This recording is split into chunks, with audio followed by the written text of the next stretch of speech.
Last week, the Falcons tested CJ Stroud by seeing how would he respond when they dropped 8 guys into coverage and when things got eerily quiet with no options downfield. Could CJ Stroud extend the play? And CJ looked a little bit uncomfortable with it last week, so he was tested very early on. And here's what we got: 3-man rush, drop 8 into coverage, nothing early available or easily available. So what's he do? Little push pass to Dalton Schultz. NBD, M-Foes. Pre-snap motion, pass. Yeah. Okay. That time the Saints brought somebody. Devin Singletary versus a defensive end doesn't usually end well. Missed tackle. Come on. Texans were leading the league in missed tackles going into this game. I'm assuming that they still lead the league in missed tackles. Just clean this one minor detail of the 50-plus missed tackles you have, and you could be an actually really, really good defense instead of right now, they're a good defense. It's weird to know and accept it. Penetration, but a seam. Alvin Kamara. Alvin Kamara was like boom or bust in this game. It was like he was either running for 9 yards or 0 yards at any given moment. 4-man rush, not quite getting there, but we'll take those. Taysom Hill. All right, I've had enough Taysom Hill. Stupid kicker. You can't. Yeah, you can't do it. 52-yard attempt, Notre Dame kicker. Touchdown, Jeebus. Whoa. Yes, Nico. Yes, Titus. This couldn't have been a better introduction to NFL interceptions for CJ Stroud than this. This is like in the movies where like a mob father will send his son to a prostitute for his first experience. This is like where they send him to the nicest prostitute in town in the form of a linebacker who can't hold on to the ball. Ibex. Toss. Singletary. Oh, that was Boone earlier with the pass protection, wasn't it? Wasn't Singletary. My bad. Under pressure. Noah Brown, who we were worried that Noah Brown was going to be this year's Rex Burkhead, and that solid, steady, dependable veteran, but not all that athletic or good. It's a whole lot different when you've got other weapons on the field and you're not relying on just a Rex Burkhead or Noah Brown to be the guy. When Rex Burkhead in this offense could actually be doing some good things right now. I'm not getting any ideas or planting anything anywhere. I'm just saying. Look at this. And this was, Dalton Schultz, who had dropped a couple easy touchdowns either in the preseason or early in the season. He's really, really made up for it. And that was a nice one, just plucking it out of the air on a back shoulder throw that, could have been intercepted under different circumstances.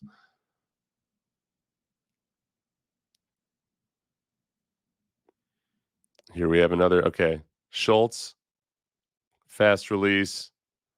It's just simple as that. CJ throwing to the sideline today. You're going to see another couple examples of it. I still love you, Honey Badger. So the Texans, because they play so aggressively upfield as defensive linemen, there are times where there's going to be seams. The key is that you got to make up for the times where there are seams. Like, they're going to get their yardage. We see later in the game a really good example of making up for it. That the penetration should give you some tackles for a loss. You just got to do it in the second half. Last week they did a good job in the first half, not the second half.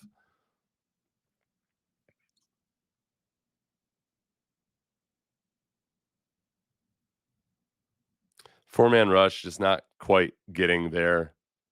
Easy over the middle. We've seen that be a little too much of a theme. Four-man rush, not quite getting there. Touchdown. Steven Nelson, just by body language afterwards, looks like he might have thought that deep safety should have been helping him there. I'm not a fan of that dance. I'm sure that I don't know. I'm just not. Please educate me in the comments as to which dance that is. Yeah. Petrie jumped something up. Obviously, Nelson was pushing that more back towards the middle and thought that the deep third would be covered. But that's not to say that that's how it should have been. Sometimes you just read things differently. Play your hunches.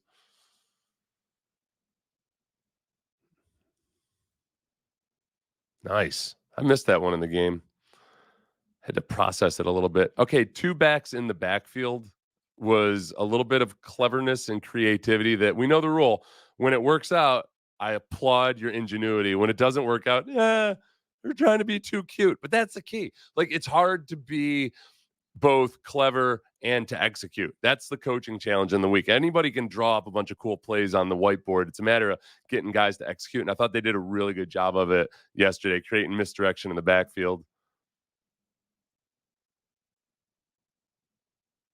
Nice. And look, spreading the carries out to more than just Damian Pierce. They obviously realized that was an issue. Like, on time, accurate, just dropped it right on him. Extending the play, extending, throwing it away. Maybe not the best, but I'm honestly like, he's going to have to get more comfortable doing that. Sometimes it's going to result in a sack. Like, 0 sacks, 0 interceptions isn't something that you should be shooting for. Like, on any given game, yes, you should shoot for that. But over the course of a season, it's just going to happen. Like, you're going to have to extend plays at times. And sometimes when you try to extend plays, you're going to take a sack. This is a manly play by Jimmy Ward. Just destroyed the blocker, made the tackle. Play action, nice time. Same thing. Deep over, deep slant to Nico. Okay, there we go. Okay. I think the offensive line did a better job of kind of giving a clear picture to the running backs. In zone blocking, it's, there's a lot left to interpretation. It's kind of the difference between, in a gap scheme, you're laying bricks. In a zone scheme, you're a sculptor. You're going to take this picture and you're going to do with it maybe something unique and beautiful, but you got to start with some parameters. And the offensive line giving the running back a clear picture by either washing a guy or getting in front of him and doing that. I thought they did a better job of that yesterday. And Singletary is just a little bit more natural with it.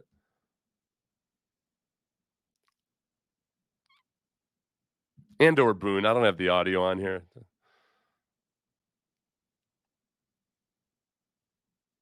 see. Lead. There's the Damian Pierce we know and love. The next two. Oh, we don't see the next two. But good pass protection there. Robert Woods, just money with CJ Stroud right now. I don't know, the little bit of a, is that warming their hands by the fire? Educate me in the comments, damn it. I got no pop culture anymore. I'm old. Look at that. Look at the looking off. Let's just look at the looking off. Will you not look at this looking off with me? Ooh, ooh. Oh, that might have to be the thumbnail.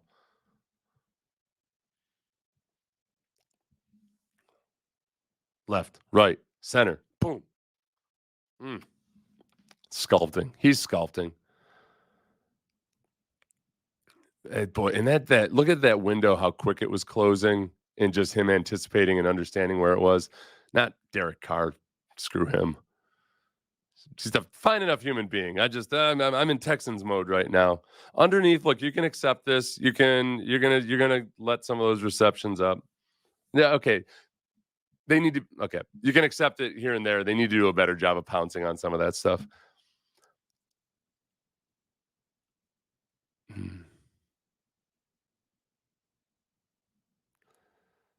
He redeemed himself. Saints fans, I thought, were friendly enough in the stands. It's a different, there's not like the edginess there from, like, certainly not. Well, you know what? Philly fans last year were actually kind of surprisingly cool too. And I think part of it is they were distracted by the World Series. Remember, that was a game, there was the Phillies and the World Series, or excuse me, the, wasn't it? It was, well, yeah, I can't remember which game it was, which game number, but Same evening as the Eagles game. It's the name of the NFL team that I'm struggling to remember is the Eagles, the Philadelphia Eagles. These expansion teams get me.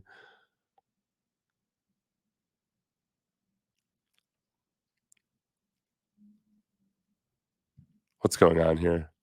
I lost time. Eventually, pressure getting to him, but man, again, like play action is going to take a while to develop. Schultz is becoming that guy.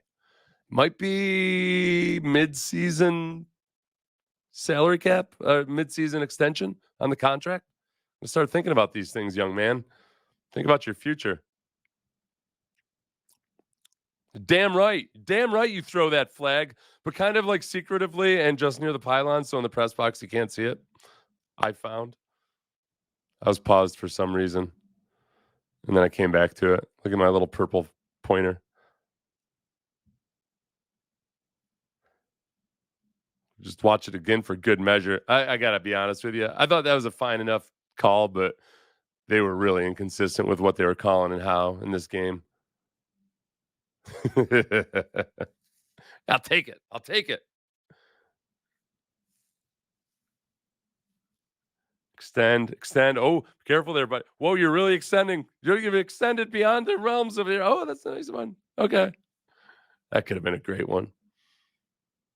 I felt like under pressure, CJ extended the play, made some incompletions, maybe a dicey one earlier in the end zone, but for the most part, was more careful with the football than Carr. Carr was really lucky not to have 3 or 4 interceptions yesterday.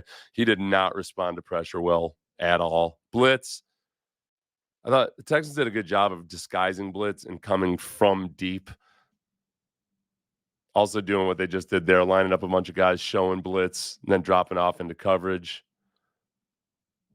Yes, I see you. 4-man rush, not quite getting there.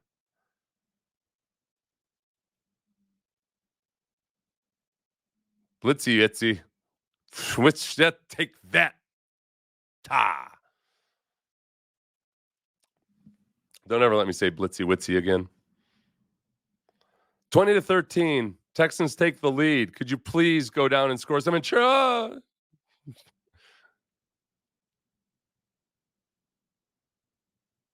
Time. See what's become. Oh, look at that get off. Damn it, Will. That was really good get off. Let me back this up. Just look at the get off here. He's just got to string it together. I'm looking at Will Anderson right now. I'm trying to look at him the way we used to look at Bregman when Bregman was a rookie. Bregman was 0 for 20, whatever, but he was playing good defense. Okay. So Will Anderson, he's 0 for on sacks since the first week, and he hasn't been hitting the quarterback all that often, but he's playing really good run defense. He's getting a push at least. He's got to string some things together. This is next level get off. If you look at the ball has been snapped. Look at where Will Anderson is. And this isn't a guy that jumps off sides all the time. This is a genuine get off. I mean, he's a full yard further into the backfield than Grenard is at that point. Just got to just tie a couple things together.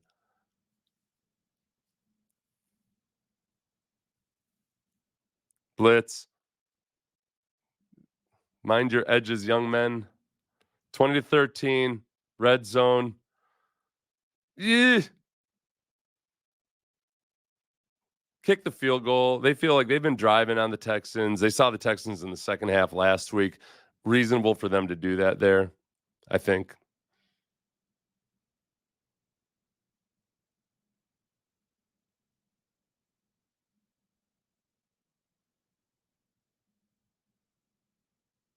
What's he upset about? I don't remember. Oh, yes. The illegal activity. Speaking of illegal activity, I don't think it's going to make the highlight reel, but Trevor Penning, who had been benched but then started again at left tackle.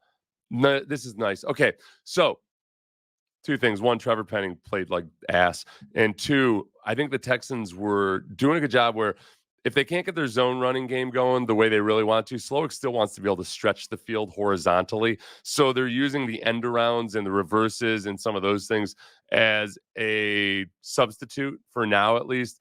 as a way to stretch the field horizontally to keep the defensive backs and the linebackers moving side to side, which sometimes makes them more vulnerable vertically. Like that's the whole concept in the theory is attack every inch of the field. If we can't do it with zone run, we're going to do it with Xavier Hutchinson and guys like that on end rounds. Noah Brownage. All right. Beck right here. Like all he has to do is take a better angle here on the chip block. You see Beck in the backfield. He comes in. He's coming out to help right there. And he just goes down the center line. And he ends up kind of knocking the offensive lineman off the block. If he had just stepped in front of him, it would have been just fine. It's a shame. And that actually, like, that wasn't. It wasn't the offensive line. The silver lining of that is after a victory, you can say things like, well, it wasn't the offensive line, at least. It was just a mere fullback. I'd like our fullbacks to be good, too. Empty. Look at that. A well designed and executed screen with blockers out in front of, it's 3rd and 20. And yet, okay, it was 3rd and 20. 4 down, 4 rushers. Can we get some pressure? Grenard had a hold of the quarterback's jersey. Steven Nelson was beat on this and didn't look all that concerned or alarmed by it. I feel like Derek Carr was like a dog on a chain, and Steven Nelson knows the chain can only go so far. So it's really a shame. If Steven Nelson, who dropped an interception earlier in this game already, just jumped either a quarter second earlier or later, I don't know, or just taking a slightly different trajectory, he wouldn't have lost out on that ball.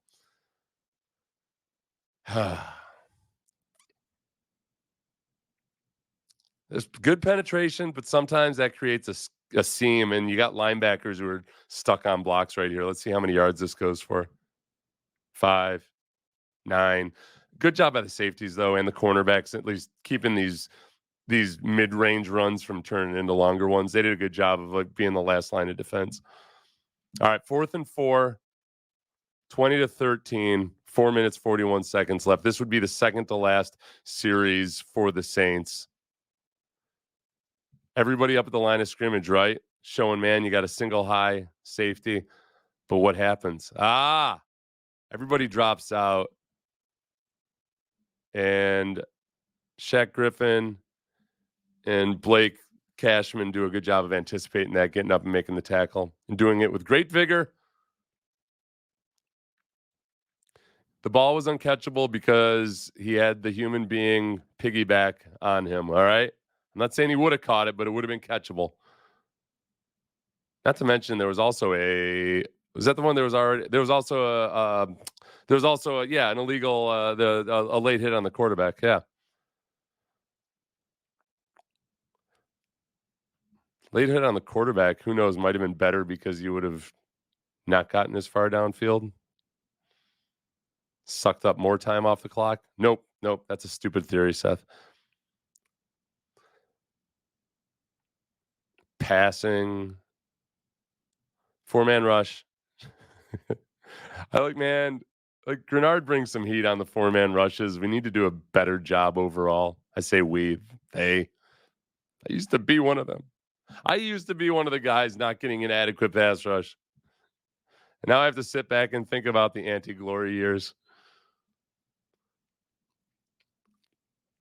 One thing that Cashman helps a lot with, because he is so athletic, when they do when they show blitz at the line of scrimmage and they get back into coverage, he covers a lot of ground quickly, and a lot of spots where quarterbacks, have gotten pretty comfortable with so many guys showing blitz, knowing that if everybody drops, there's a pocket there behind those defenders that are trying to get back to their zones.